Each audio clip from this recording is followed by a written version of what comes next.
ಶ್ರೀನಿವಾಸಪುರ ಪಟ್ಟಣದ ತಹಶೀಲ್ದಾರ್ ಕಚೇರಿಯಲ್ಲಿ ಶನಿವಾರ ಪರಿಶಿಷ್ಟ ಜಾತಿ ಮತ್ತು ಪರಿಶಿಷ್ಟ ಪಂಗಡ ಮುಖಂಡರ ಕುಂದುಕೊರತೆ ಸಭೆಯನ್ನು ಹಮ್ಮಿಕೊಂಡಿದ್ದು, ಸಮಾಜ ಕಲ್ಯಾಣ ಇಲಾಖೆಯಿಂದ ಸಮುದಾಯಕ್ಕೆ ಸಮರ್ಪಕವಾಗಿ ಸವಲತ್ತುಗಳು ಏತಕ್ಕೆ ಸರಿಯಾಗಿ ವಿತರಣೆ ಆಗ್ತಿಲ್ಲ ಅಂತ ಸಮಾಜ ಕಲ್ಯಾಣ ಇಲಾಖೆ ಅಧಿಕಾರಿಯನ್ನ ಪ್ರಶ್ನಿಸಿ, ಸವಲತ್ತುಗಳು ಏತಕ್ಕಾಗಿ ಸರ್ಕಾರಕ್ಕೆ ವಾಪಸ್ಸು ಆಗ್ತಿದೆ ಅಂತ ಪ್ರಶ್ನಿಸಿದರು. ಮುಂದಿನ ದಿನಗಳಲ್ಲಿ ಸಮುದಾಯದ ಅರ್ಹ ಫಲಾನುಭವಿಗಳಿಗೆ ಸವಲತ್ತುಗಳನ್ನು ವಿತರಣೆ ಮಾಡಬೇಕು ಅಂತ ದಲಿತ ಸಂಘಟನೆಯ ರಾಜ್ಯ ಮುಖಂಡ ಎನ್ ಮುನಿಸ್ವಾಮಿ ಒತ್ತಾಯಿಸಿದರು. ಗಾಂಡ್ಲಹಳ್ಳಿ ಚಲಪತಿ ಮಾತನಾಡಿ, ಶಿಕ್ಷಣ ಇಲಾಖೆಯಲ್ಲಿ, ಪೊಲೀಸ್ ಇಲಾಖೆಯಲ್ಲಿ ಲಂಚ ತಾಂಡವವಾಡ್ತಾ ಇದೆ. ಅಲ್ಲದೆ ಅನೇಕ ನ್ಯೂನತೆಗಳು ಇದ್ದು ಅವುಗಳನ್ನು ಸರಿಪಡಿಸುವಂತೆ ಮನವಿ ಮಾಡಿದರು. ಸಭೆಯಲ್ಲಿ ಸಮುದಾಯದ ಮುಖಂಡರು ಚರ್ಚಾಂಶವನ್ನು ಚರ್ಚಿಸಿ ಮಾತನಾಡುತ್ತಾ, ಸಮಾಜ ಕಲ್ಯಾಣ ಇಲಾಖೆ ವತಿಯಿಂದ ಸಮುದಾಯದ ವರ್ಗದವರಿಗೆ ಸರ್ಕಾರದ ಸೌಲಭ್ಯಗಳು ಸರಿಯಾಗಿ ವಿತರಣೆ ಆಗ್ತಿಲ್ಲ ಅಂತ ದೂರಿದರು.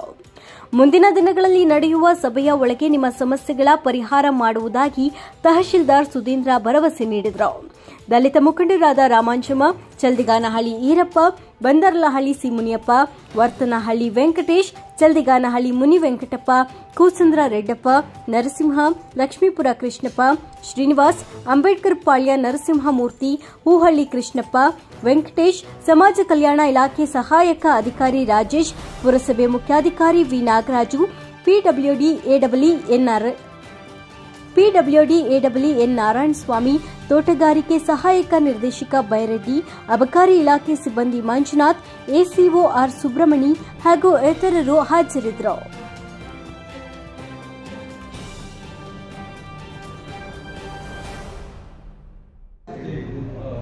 ಸಾಹೇಬರಿಗೆ ಗಮನಕ್ಕೆ ನೀವಾದ್ರೂ ಖುದ್ದಾಗಿ ಕರೆದು ಮಾತಾಡಿದ ದಾಖಲಾತಿಗಳು ಏರ್ಪೇರಾಗಿದೆ. ಈಗಾಗಲೇ ಬೇಜಾನಾಗಿ ಏರ್ಪೇರಾಗಿದೆ. ಅಲ್ಲಿ ಜಾಸ್ತಿ ಹೆಚ್ಚಿನ ಸಂಖ್ಯೆಯಲ್ಲಿ ನಮ್ಮ SC ಮಕ್ಕಳಿಗೆ ಇದಾರೆ ಕೂಡ ಅದೆಲ್ಲ ಗೊತ್ತಿರೋದು. ಯೂನಿಫಾರ್ಮ್ ಸಪ್ಲೈ ಆಗಿರ್ಬೋದು, ಮಕ್ಕಳಿಗೆ ಶೂಸ್ ಆಗಿರ್ಬೋದು, ಶೂಸ್ ಕೊಡೋದ್ರಲ್ಲೂ ಕೂಡ ಏನೇನು ನಡೀತಾ ಇದೆ ಅನ್ನೋದು ಕೂಡ ಅವ್ರ ಗಮನಕ್ಕೆ ಬಂದಿದೆ. ಅದನ್ನ ಹೇಳ್ಬೇಕಾದ್ರೆ ನಾನು ಬೇಕಾದ್ರೆ ದಾಖಲೆ ಸಮೇತ ಅವ್ರು ಕೊಡ್ತೀನಿ, ನೀವು ಸಂಬಂಧ ಕೊಡ್ತೀನಿ. ಅದನ್ನು ಸ್ವಲ್ಪ ದಯಮಾಡಿ ನೋಡ್ಕೊಳ್ಳಿ.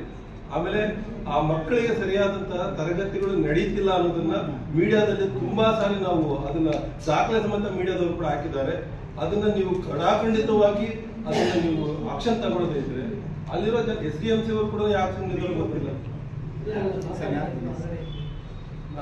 ಪೇಪರ್ಗಳಲ್ಲೂ ಕೂಡ ನಾವು ಪದೇ ಪದೇ ಪೇಪರ್ಗಳಲ್ಲೂ ನೋಡ್ತಾ ಇದೀವಿ. ಯಾರೋ ಬಂದ್ರು ಅಂತ ರಜಾ ಆಗ್ತಾ ಇದ್ದೀವಿ ಸ್ಕೂಲ್ಗಳು, ಮತ್ತೆ ಎಲ್ಲೋ ಮೇಷ ಬಿದ್ದೋಗ್ತಾ ಇದಾರೆ ಅಂತ, ಎಲೆಕ್ಷನ್ ಬಿದ್ದೋದು ಅಂತ, ಅವರ ಸ್ವಂತ ಎಲೆಕ್ಷನ್ಗಳು, ರಾಜಕೀಯ ಎಲೆಕ್ಷನ್ ಇವೆಲ್ಲ ಬಂದುವಂತ ಸ್ಕೂಲ್ಗಳೆಲ್ಲ ತುಂಬಾನೇ ಹಿಂದೆ ಹೋಗ್ತಾ ಇದೆ. ಸಮಾಜ ಹಿಂದೆ ಬಿದ್ದೋಗ್ತಾ ಇರೋದಿಲ್ಲ ಅಂದ್ರೆ ಅಲ್ಲೇ ಬೇರೆ ನೀರು ಹಾಕ್ತಾ ಇಲ್ಲ, ನಾವು ಸುಳಿಗೆ ಹಾಕ್ತಾ ಇದೀವಿ ಅಷ್ಟೇ. ಬೇರೆ ಹಾಕೋದು ಬಿಟ್ಟು ಹಾಕಿದ್ದೀವಿ.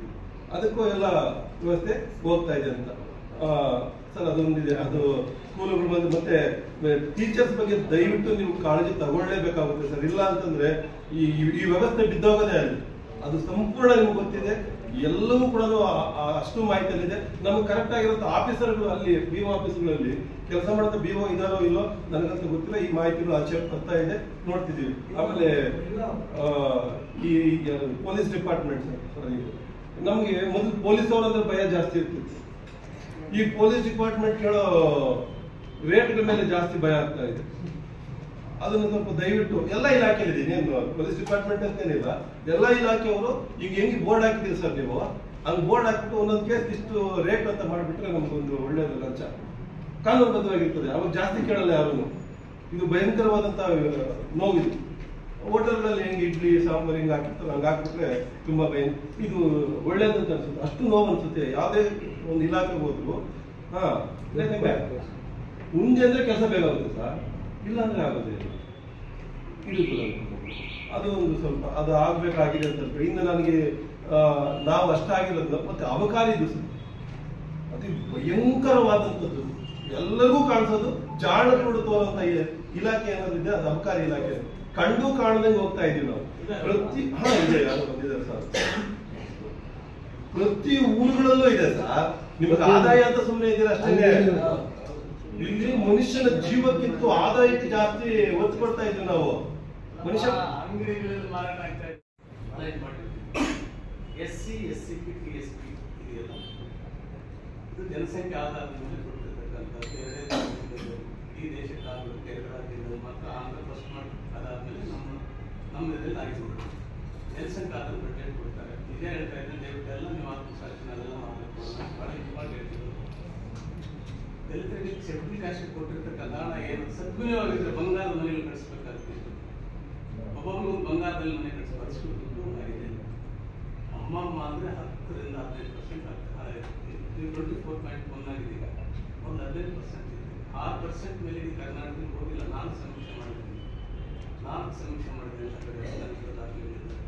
ಹಂಗಾಗಿ ಏನಾಗ್ತಾ ಇದೆ ಅಂದ್ರೆ ಮೊನ್ನೆ ಲಾಸ್ಟ್ ಸತ್ಯಭಾವನೆ ಇದ್ದಲ್ಲ ಸರ್,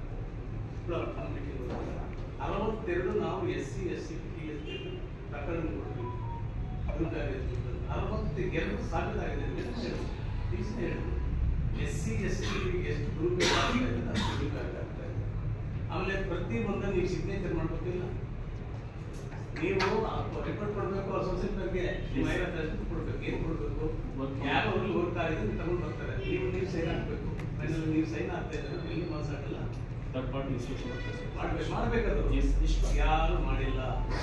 ಇಡೀ ಕರ್ನಾಟಕದಲ್ಲಿ ಯಾರು 10